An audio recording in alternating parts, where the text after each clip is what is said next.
First of all, Mr. Speaker, I want to join my colleagues to express heartfelt condolences to all families, to all bereaved families who have been affected by the COVID-19, both in Mauritius and abroad. Mr. Speaker, as we sit here this afternoon, today on the 15th of May, the world knows more than 4,539,000 confirmed cases of COVID-19 around the world. And when we debate two bills, the quarantine bill and the COVID-19 miscellaneous provisions bill, we have heard a number of arguments. We have heard, of course, demagogy also. And out there, Mr. Speaker, we have a population, the people of Mauritius, who have been generally very, very cooperative, who have collaborated during the confinement and who still collaborates with the directives of the Ministry of Health, and this in the higher interests of our country. So in the midst of this debate, I have to seize this opportunity this afternoon to take a few minutes, comme on dit en français, pour recentrer le débat. De quoi est-ce que nous parlons quand nous sommes ici pour les deux projets de loi? La question aussi, Monsieur le Président, c'est pour rassurer aussi le peuple qui se pose plein de questions et le peuple n'entend pas nécessairement des réponses à travers les débats dans cette Chambre, parce que malheureusement, les débats se concentrent trop, à mon humble avis, sur les questions pour les gains politiques. La première question que je pose, et je m'adresse à travers vous, Monsieur le Président, et à travers les caméras que vous avez installées, au peuple, à mes concitoyens. Qu'a fait ce gouvernement? Qu'a fait, et je demande au peuple, votre gouvernement, face à cette pandémie? Pour rappel, Monsieur le Président, l'OMS déclare une urgence internationale de santé publique le 30 janvier de cette année. Qu'a fait le gouvernement à partir de cette date? Tout d'abord, Monsieur le Président, le 30 janvier, quand l'OMS déclare une urgence internationale de santé publique, le gouvernement de l'île Maurice, de la petite île Maurice, au milieu de l'océan Indien, ne tarde point. Le 31 janvier de cette année, le ministère de la Santé prend toutes les mesures pour la prise de température pour tous les passagers arrivant à l'aéroport de Plaisance. Immédiatement, c'est le branle-bas. Toutes les opérations sont déclenchées par le ministère de la Santé. Les Mauriciens arrivant à Maurice sont pris en charge pour la quarantaine. Les passagers étrangers, surtout en ce début du mois de février de cette année, en provenance de Chine, sont interdits d'entrer.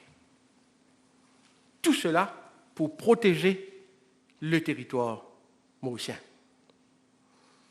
D'autres passagers en provenance d'autres pays tels la Corée, l'Italie, Singapour, le Japon, l'Iran sont sous stricte surveillance à partir du mois de février. Le temps passe et nous arrivons au 11 mars, la date butoir où l'OMS déclare la pandémie mondiale. Nous étions tous ici à Maurice dans un état de frayeur.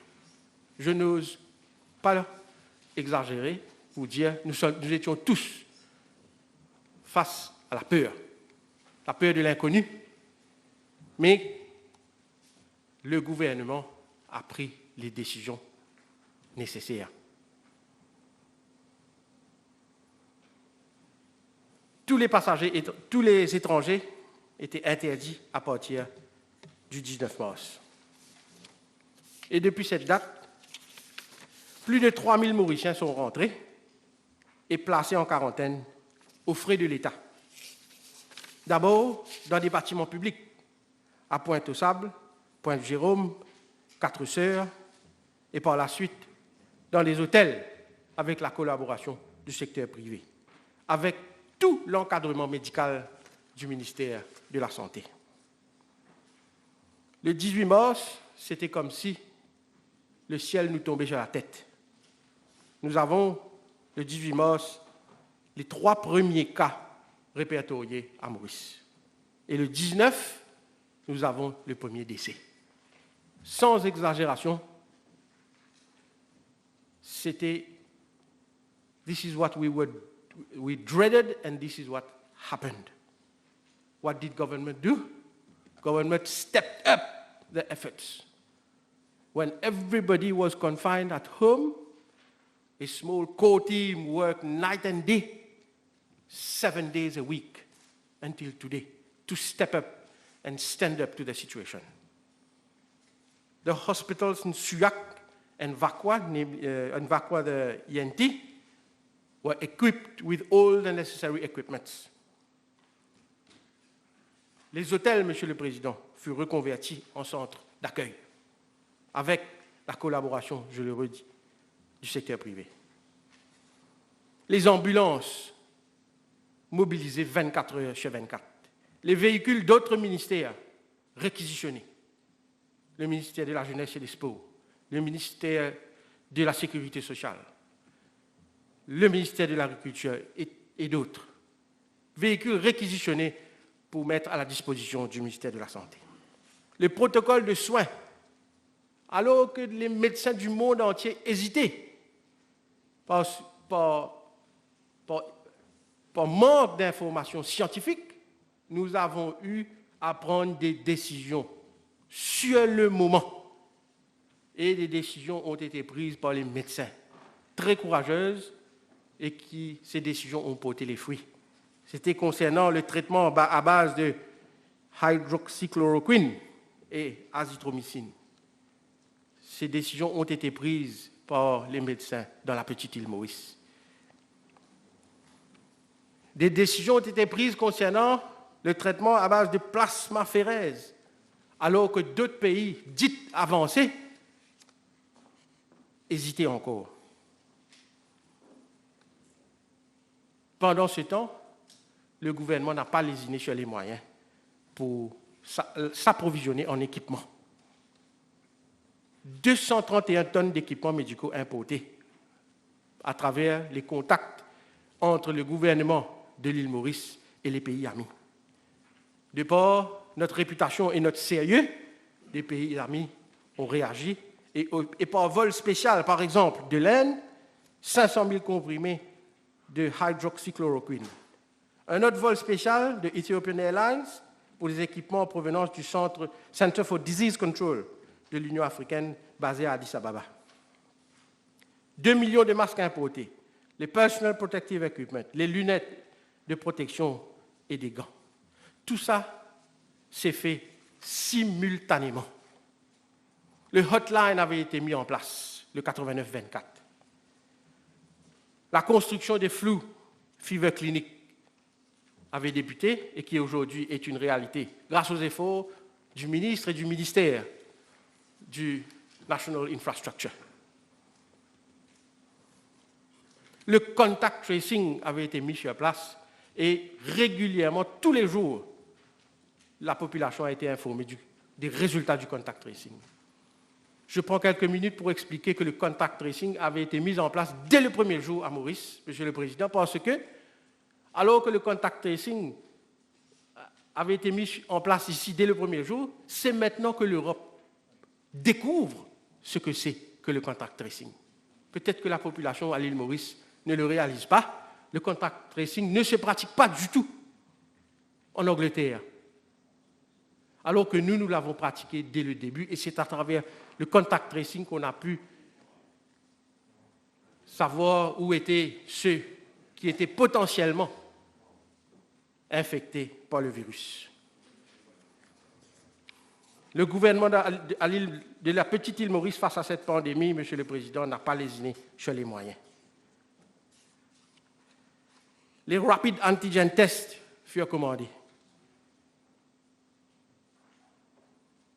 Des équipements et d'autres dispositifs ont été mis en place concernant la distanciation sociale et les gestes barrières avec les conseils du ministère de la Santé. Tout ça, aussi également, j'oubliais, Monsieur le Président, les équipements, notamment pour les tests PCR de l'Université de Maurice et du MSIRI, ont été réquisitionnés, entre guillemets, je dis réquisitionnés, parce que ces institutions ont bien volontairement donné leurs équipements au ministère de la Santé pour les tests PCR. C'était un moment où le pays était, comme on dit dans l'hymne national, we were standing and we are still standing as one people, as one nation. Chaque ressource a été mise à la disposition du pays. Le confinement, Monsieur le Président, a été mis en place. Pourquoi? Je le dis encore, c'est le seul moyen pour éviter la propagation. Pas seulement à Maurice, dans tous les pays. Les pays qui ont hésité payent le prix fort aujourd'hui.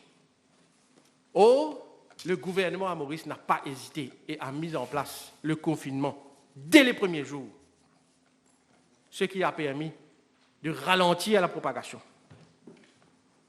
Quand nous avons constaté un manque de discipline, notamment dans les bazars, le Premier ministre n'a pas hésité un seul instant et a imposé le total lockdown.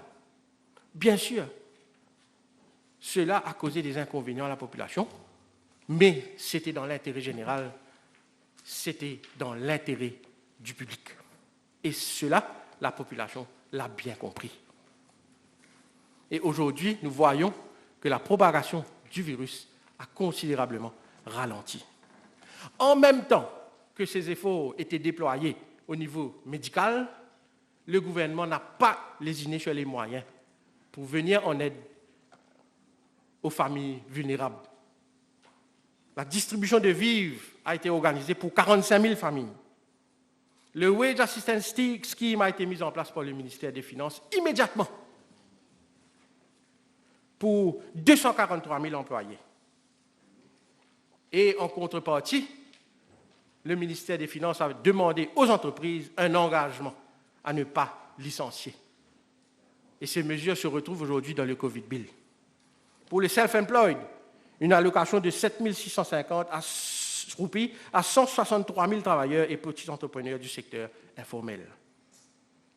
L'annulation des loyers pour 13 000 maraîchers, puisque les bazars étaient fermés. Le soutien aux entreprises pour le paiement des loyers et le moratoire sur le remboursement des emprunts aussi à ne pas oublier. Je dresse cette liste, Monsieur le Président, pour expliquer à la population ce que ce gouvernement a fait depuis le 30 janvier de cette année, quand l'OMS avait déclenché la pandémie. La réouverture des supermarchés s'est organisée de façon très contrôlée par ordre alphabétique. On a eu, bien sûr, une pénurie artificielle sur certaines denrées alimentaires, mais le problème a été vite maîtrisé et aujourd'hui, on voit que le prix est même inférieur au prix fixé par la loi, soit 17 ou 18 roupies pour les oignons et les pommes de terre. Le contrôle des prix a été tout de suite mis en place par mon collègue, le ministre du Commerce, sur les produits de première nécessité et d'usage quotidien, tels que les conserves, les céréales, le riz basmati, les pâtes, les couches, les fromages, du beurre. On a eu la suppression de la TVA sur les désinfectants pour les mains, les masques de protection et appareils respiratoires. Le service de protection des consommateurs a déclenché toutes ces opérations et a enregistré 1200 plaintes, effectué 3838 descentes des lieux et adressé plus de 2487 contraventions pour des pratiques abusives. Tout cela s'est fait simultanément. Et cela avec pour seul but de protéger la population de notre République. Mais qu'est-ce que nous entendons ici à Maurice? Bien sûr, il y a ceux qui choisissent de ne pas voir ce qui est, comme on dit en anglais, glaring to the eye, and they choose just to criticize. Mais, heureusement, Monsieur le Vice-président, les institutions indépendantes et surtout à l'international, le verdict est clair. Le Lockdown Stringency Index de l'Université d'Oxford speaks volumes of what Mauritius has done. Les reportages de la BBC et plus récemment chez Le Figaro nous encouragent dans les mesures que nous prenons à Maurice. Et selon le sondage par la firme VRD, Monsieur le Président, 91,3% de la population, approve of the bold measures taken by government so far to contain the virus. Tout ceci amène, Monsieur le Président, eu égard au temps qui s'écoule, à venir sur ce que nous avons entendu sur les débats à l'Assemblée. Against this background, what do we hear from the opposition? Demagogical arguments to say that the law provides essentially, according to this opposition, provides for disproportionate sentencing, the law provides for unfettered powers of police, and that for the first time, as if in this country, police will have some powers of arrest without warrant. They are bent upon instilling fear in this country, and I will take a few minutes, with permission of my friend Chief Whip, to dispel this fear in the population. Let me come to the proportionality of sentencing, which was raised by the Honorable Leader of Opposition. He even stated that when he heard me or when he looks at me, he thinks of Pinochet. I will not bear grudge to the Honorable Leader of Opposition for thinking of Pinochet when he looks at me, because I know that his consultants who have written his speech and who sit in Gordon Tower building have put that in his speech. I will not bear him grudge. Let me come to the proportionality of sentencing. What is the sentencing provided now in the new law? 200,000 or even 500,000 rupees? The fine, which was 500 rupees, which is still 500 rupees, lies in the Public Health Act. That act, Mr. Speaker, dates to 1925. If I am not mistaken, in 1925, the central bankers perhaps will have to confirm it, in 1925, with 500 rupees, you could probably buy property in this country. Such was the value of money. If we look at the consumer price index over the number of years from 1925 to 2020, what does it come to? So is 200,000 rupees or even 500,000 rupees disproportionate when we compare to what was the situation in 1925? It is not disproportionate. Secondly, it is not disproportionate when you think of the consequences of propagating a virus which is deadly and which has been proven to be deadly. Let me come to the very sad, dramatic case of Dr. Chong. When Dr. Chong met his patient, at no time the patient reveals to the doctor that he could be potentially infected with COVID-19. And Dr. Chong is not aware at the time he's treating his patient that he is a potential carrier of COVID-19 virus. What is the end result? Both patient and doctor are no longer with us today. Should we not legislate to impose a duty to provide information? Should we not legislate to provide that it is an offense if you fail to do it? We will live up to our duty, and we will include in the legislation what needs to be included, because we believe that we are doing what is right.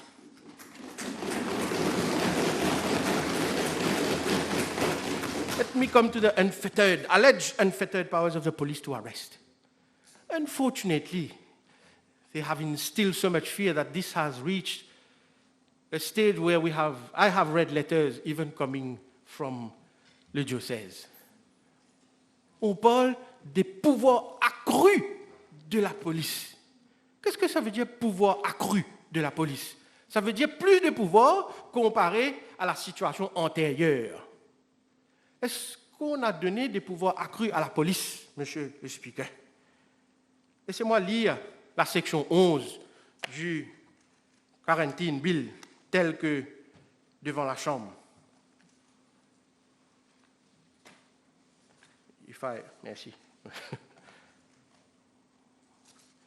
Le Quarantine Bill, section 11, I quote, clause 11, police powers. 11, police powers. A police officer, A, shall provide such assistance as may be reasonably required by a quarantine officer under this act. B, a police officer may, B, board a ship or an aircraft, enter premises without a warrant, arrest without a warrant a person whom he has reasonable cause to believe has committed an offense under this act or any regulations made under this act. End of quote. We have borrowed, Mr. Speaker, sir, this section, this clause, from another legislation. Let me read the legislation from which we have borrowed it. I quote from the other legislation. I'm going to give the title of the legislation from which we have borrowed. I quote, Section 10, police powers. Every police officer shall enforce compliance with this act and with any order, instruction, or condition lawfully made, given, or imposed by a person under the authority of this act. Every police officer, B, may board any ship or aircraft and enter any premises without a warrant. A police officer may arrest without a warrant any person whom he has reasonable cause to believe has committed any offense under this act. End of quote. Question, Mr. Speaker, sir, from where did we borrow this? From the Quarantine Act of 1954. It is word for word a replica of what is in the Quarantine Act of 1954. And none of the lawyers sitting over there have taken the pain to check the existing legislation called the Quarantine Act 1954.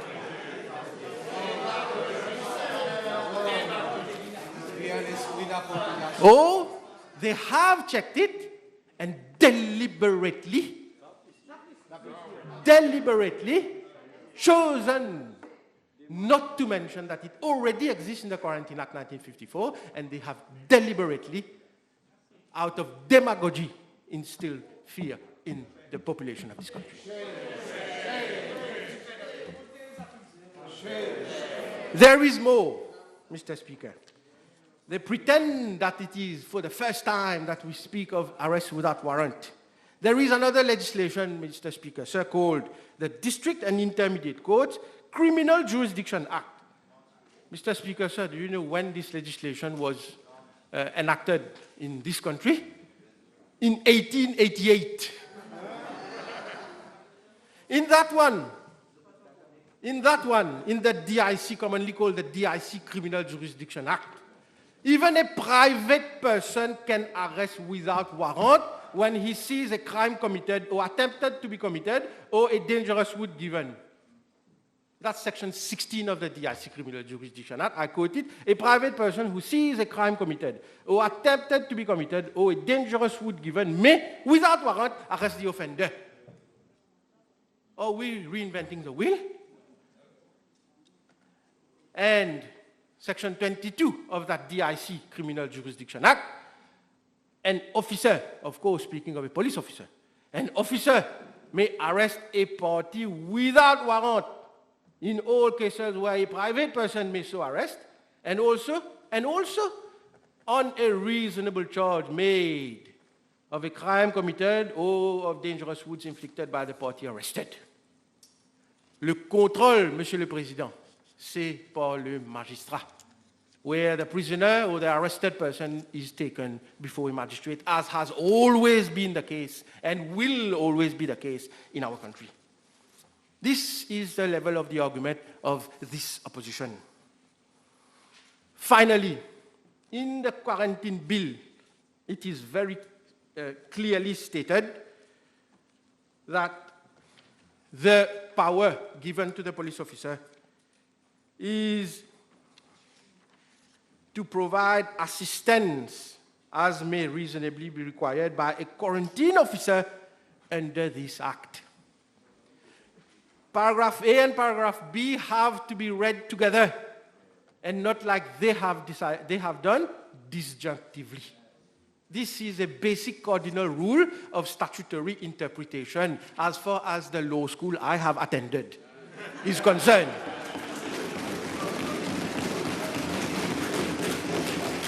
I do not know which law school they qualified.